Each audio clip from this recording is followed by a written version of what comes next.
So, good morning, everybody. I'm Amy Morris, and this is Carl Murdoch.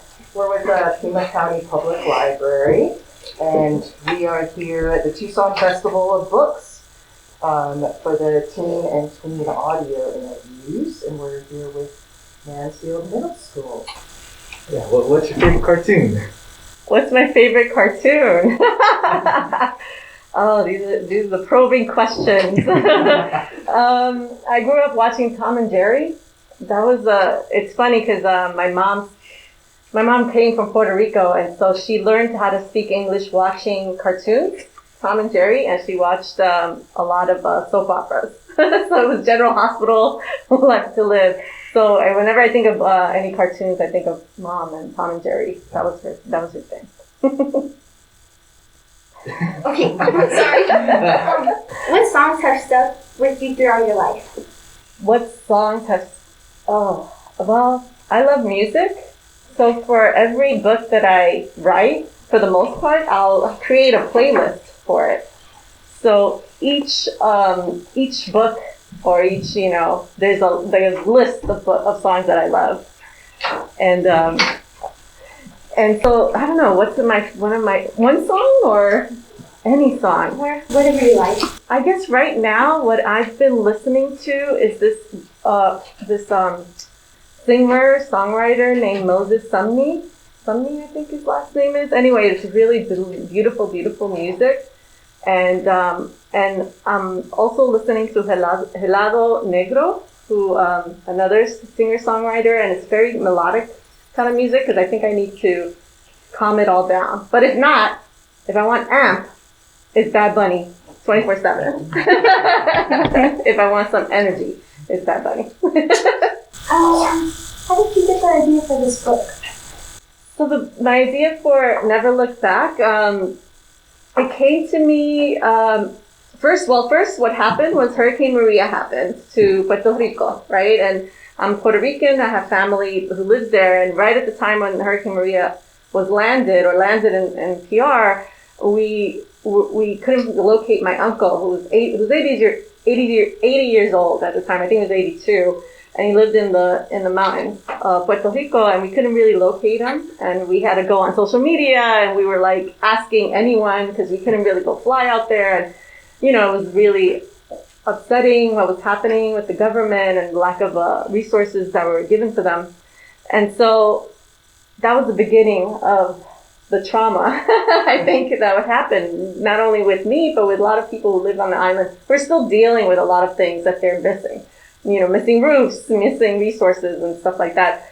So I was full of rage and anger, and the only way I can deal with any kind of rage and anger and anything is through writing. So I thought, well, how can I write about what happened in Puerto Rico to my people, but also how can I talk about writing about depression and feeling helpless and hopeless? And I thought of my favorite myth of all time is the Orpheus and Eurydice myth, Greek myth. And I wanted to use that myth as my structure. So then I wouldn't be anger and rage on the paper all the time. I'll use a structure of the Greek myth, and I'll remix it and figure out a way of making it my own and make it about this young Puerto Rican girl who lives in the Bronx and is being followed by an angry spirit, and a boy who she meets named Fierce, who's an amazing bachata singer who likes to woo the girls, but then they meet each other and kind of fall in love, right? So this was a way of me being able to write about love and write about hope, and write about, and find a channel and a way to write about rage and anger and depression. So that's how Never Look Back came to be. What was your favorite chapter or scene to write? Oh, my favorite chapter to write is it was set in the underworld. It's when Fierce meets Sharon, right? And he's with his father. He's traveling into the underworld to try to rescue Yuri. And he ends up being forced to perform with these kind of these, I guess they were ghosts or spirits, tormented spirits who are forced to dance this bachata dance, and these people are like crying, wailing to be let go, and he has to perform for them. And he has to do it because if he doesn't, they're going to not let him continue on his journey to find Yuri. That was my favorite scene because it's dark. It includes all the things I love about darkness. It's scary monsters. It's music that I love. Bachata music is great, and it's a young boy who's forced to make a choice. Do I perform as I've always used to do? Because I used to think my performance wasn't a gift, but it was mostly just a thing to use as a tool to manipulate people. Or do I finally lean into this gift that was given to me to move mountains in a way? So I think that's my favorite chapter. I don't know. I remember what number chapter it is, but I love that chapter. I could have continued writing that chapter. Which of your books is your favorite? Which of my books is my favorite? I love all of my books. I think they're all different and interesting, and they're just good stories. It's always good to pat yourself on the back if you can. If you did a good job, just own it, right? So I don't mind doing that. But I do feel that Never Look Back is a very special book. It's special because it's very personal. I've written about my own experiences with depression, with addiction. I've been sober for many years. And so I'm very open about that. Those experiences I had as a high schooler, even as a young person, dealing with those kind of really extreme emotions and the trauma, right? And so I felt Never Look Back was my most personal story, and it really is like it helped me in a lot of ways to I'm going to write towards love. I'm going to write towards these two characters, and they're the epitome of love for me. And at that moment, when the story came to me, I felt very hopeless. But through these characters, I was able to write towards hope. And so yeah, Never Look Back is my favorite. It's one of my favorites. Yeah. Are there any movies, TV shows, or Broadway shows that inspired your writing? So for Never Look Back, yes, right? Because it's such a popular myth, right? It's such a huge popular myth. So when I was researching this, before I write any book, I do a lot of research. And so I'll watch everything. I'll read every interpretation of the Orpheus and Eurydice story, original text. But there's this one movie called Black Orpheus that came out, I think, in the 1950s, if I'm correct. And it's a interpretation of the Orpheus and Eurydice Greek myth, but it's set in Rio de Janeiro in Brazil during Carnival.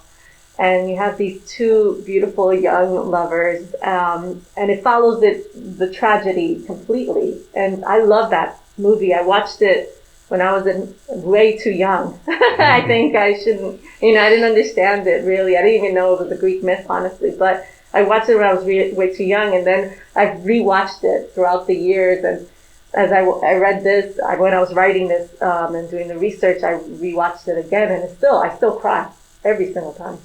So I also watched, there's a Broadway show called Hadestown that's very popular now.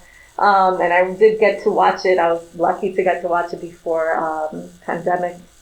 And and that is also really great music. And so it was just for me, music just kind of saves me in a lot of ways. So I would watch, and I read everything. But those are the two main things, that movie and I would say the play was a big deal. What's the best thing about being an author? My favorite thing about being an author is talking to young people. I mean, I think I was telling everyone this morning that I'm going to be interviewed by teens. That's a big deal.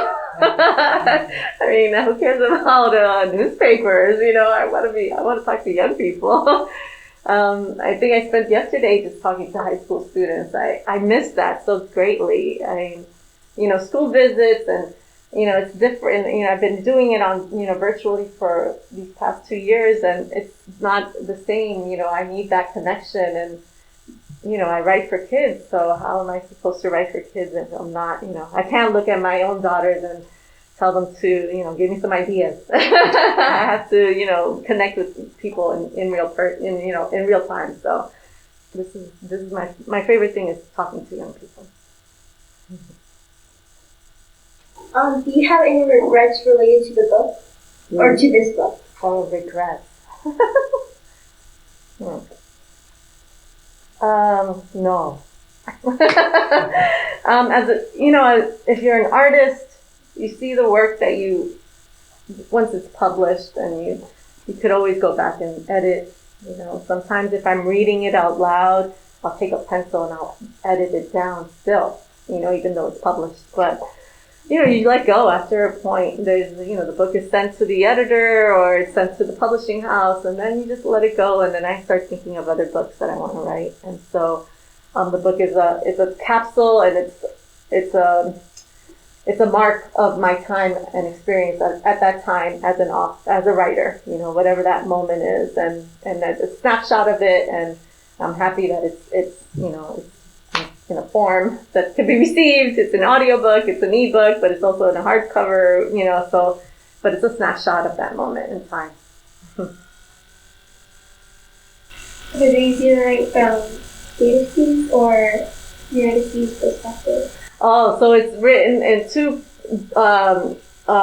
points of view, right? You have Yuri, and then you have Fierce, or Orpheus.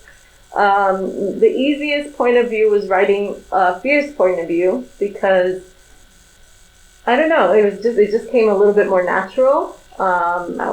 I could understand why he was the type of person he was. But for Yuri, because Yuri's more interior and she's struggling with this kind of really heavy mental dilemma, and her mom doesn't believe in asking, looking, for help, or thinking of like outside help, like therapy. She thinks you have to pray harder, and so it was a little bit difficult to write her point of view. She was a little bit closer to probably things that I was raised to believe. That I was raised to believe that if you're struggling with mental health, that you really have to dig deeper into your faith. And I believe now that you could have faith and you could also have outside resources to help you. And so those are, I really strongly believe that. So I think Yuri was just a little bit harder to write. She's maybe just a little bit too real, or too close to home, I would say. Who of your fellow 2021 winners of the Ira Belfry Award do you most admire? Oh, that's a tough one, because I love all those people. I mean, I think the community of the Budapest community is such a, how do we say, we're all rooting for each other in a lot of ways. So all these authors either have been doing it for a while, like, Donna has been working on a couple of books for a bit. And so, and then Raul as well. Like, these are all these people who I know, who I travel on this path with. So their win is my win, and my win is their win. So I really believe that, and I'm already looking for next year, like what's happening next year. Who's coming in through the door? That before me it was Mete La Peña and Meg Medina. These are my mentors, And when I had no books, I would talk to them and ask them questions of like, how do I do this? And they were more than generous with their time. And that's what I do now, and that's what David Bowles does, or that's what Raul does, or, Yuyi Morales, all these people who have been doing it. Our job is really to help the other person come through the door as well. Yeah. Oh, sorry. What authors inspired you to write? Oh, yeah, we were just mentioning a bunch of them, right? So it's Meg Medina, Mete La Peña, but I grew up reading all of them. So one of my favorite books of all time is Frankenstein by Mary Shelley. I love that book. I read it every year. And, and there's like huge gaps of it that's pretty boring and scientific, and you're like, oh my goodness, blah, blah, blah. But I love when the monster appears. And I really believe this, that the monster is the first young adult character to appear on a screen, because the monster just wants his father to look at him and hear him and see him. And, and his creator, the Frankenstein, just denies him. And so I love that. I mean, I'm like, here's the tortured young person. So I read it every time, and I'm like, one day, hopefully in the future, I'll have to figure out a way of how I could retell that story, because I love it so much. But so it's like Mary Shelley, I love Ray Bradbury, I love all these like science fiction, speculative kind of works. Besides, magic realism, Isabel Allende, Gabriel Garcia Marquez, and all the legends that we should all be reading. Is there anything you wish you saw more of in young adult literature today? Oh, is there anything? I crave more. I just crave more shelves of different stories. I don't want the story to only be of, for example, only be of magical realism or only be of trauma. I want the shelves to be full of different things, of science fiction, of, coming of age, of humor, of heist movies, heist books, whatever, but all told through the point of view of brown and black young kids. So that's really, to me, the goal is that there can never be enough, because if you look at all the statistics, it's still a very small amount of authors of colors, specifically brown authors who are getting published. The statistics is extremely still so low. It's a little tiny percentage of what's being published. And so there's still room for so much more improvement, so much more for us to be able to just write a book that doesn't have to always be of pain, just allow me to write whatever story comes to mind, like everyone else, There's so many stories. We're just beginning, I feel. So. Did you consider ending the book differently? Did I consider ending the book differently? So we know that for most Greek mythology, it always ends tragically, right? It's never a good ending. And I knew that I had to find a way of flipping this script in a lot of ways, of making it still a nod to that tragedy, but finding a way of changing it. Because if you read myth, or the interpretations for the most part, it's always kind of like leaning towards Orpheus and how is he going to be the white and shining armor to save the damsel in distress, right? And I didn't, Yuri is not a damsel in distress. She's in trouble, but she's not in need. I felt they both were in need of saving themselves. So I really kind of wanted to make sure that was what I convey, that there was going to be a death for sure. But there was also going to be a resurrection. So I'm hoping I did that.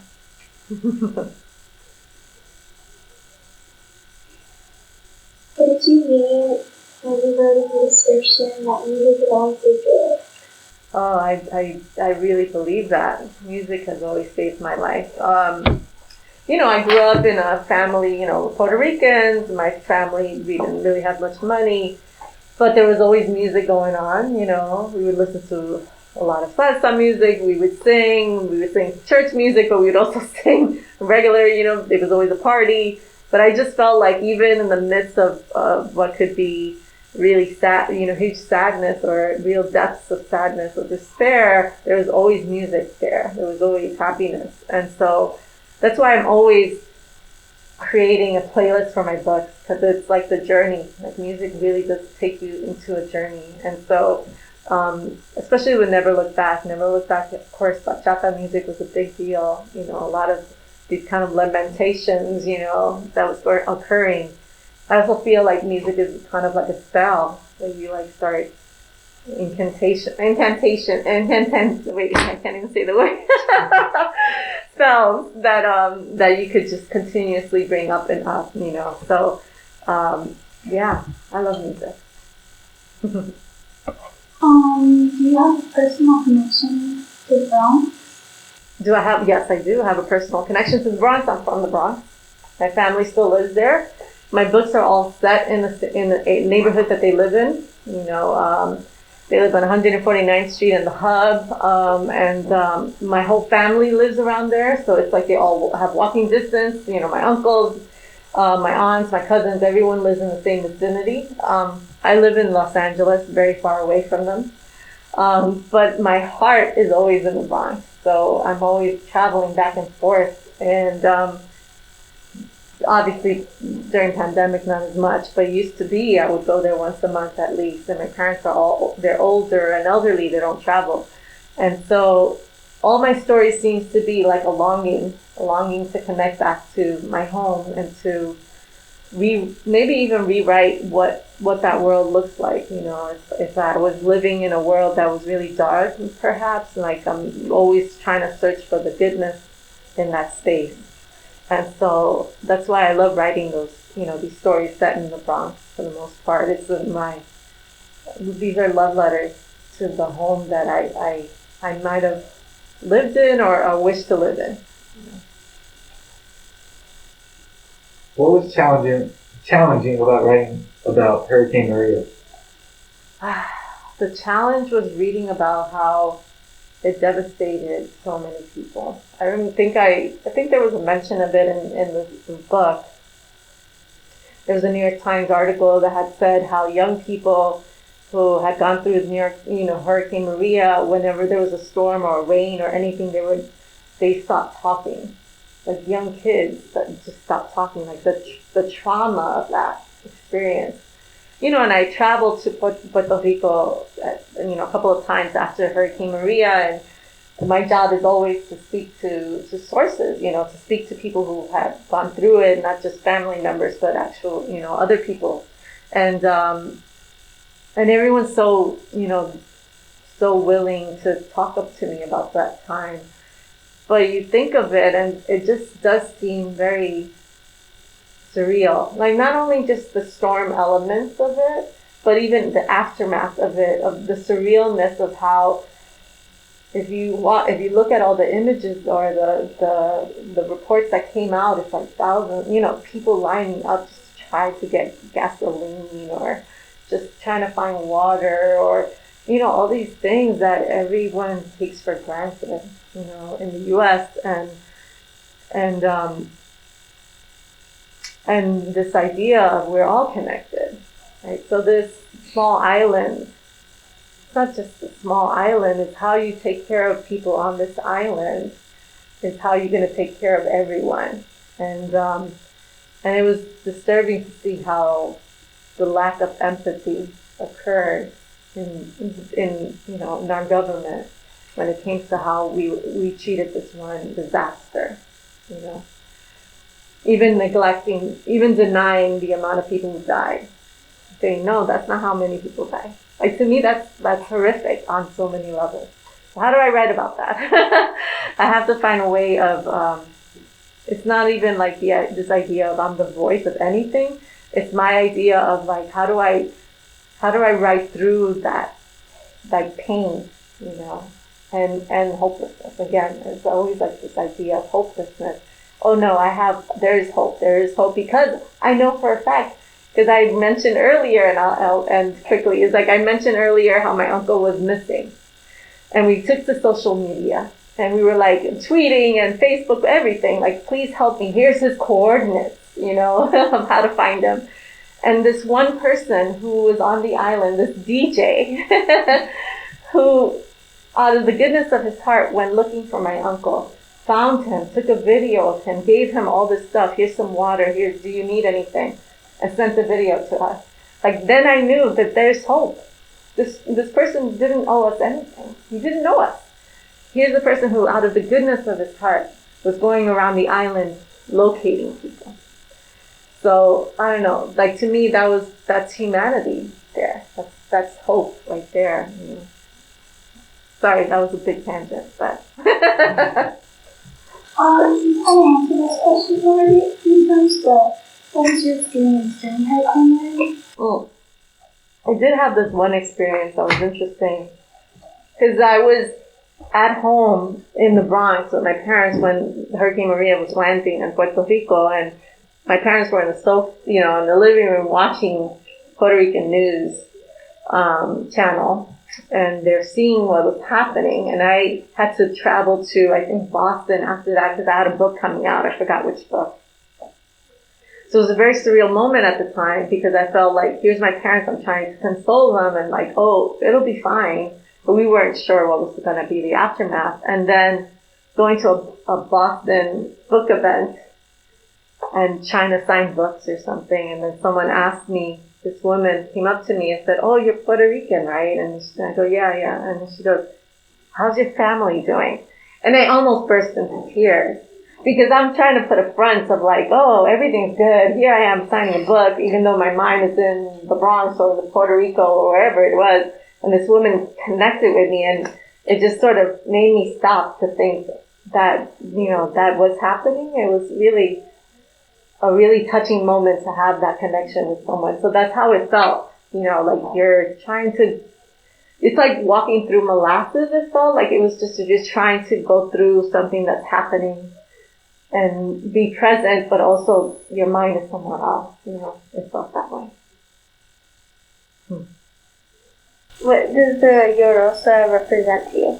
What does the Llorosa represent to me? What's the Llorosa? The bird from the book. Oh! Thank you. This is what happens when you write too many books. You're just like, what? Did I write that? No, I did. The brown bird. The Llorosa is the wailing bird, the one that cries. I was thinking, the Yunque plays a big role in the book, right? And the Yunque to me is like a really magical place in Puerto Rico. It's the only rainforest on the island, and I even got married there, like I forced my family to go visit and travel up this, the rainforest. They were like, what is happening? But anyway, so it's a really important magical place for me, and so I knew I wanted to set a scene there. And I kept thinking of the birds that populate there. And I, as research, I do my research, and that bird came up, and I thought this was the perfect embodiment of what a bird that sounds like it's crying. It just meant that was the bird that was supposed to be in that scene, and I was, I had thought about parrots because there's parrots up there as well, but they were perfect. It was small and tiny, and it really meant something for Yuri at the time. And so, yeah, that's what happens when you're looking for you're researching things. Start popping in that you're supposed to find. I forgot.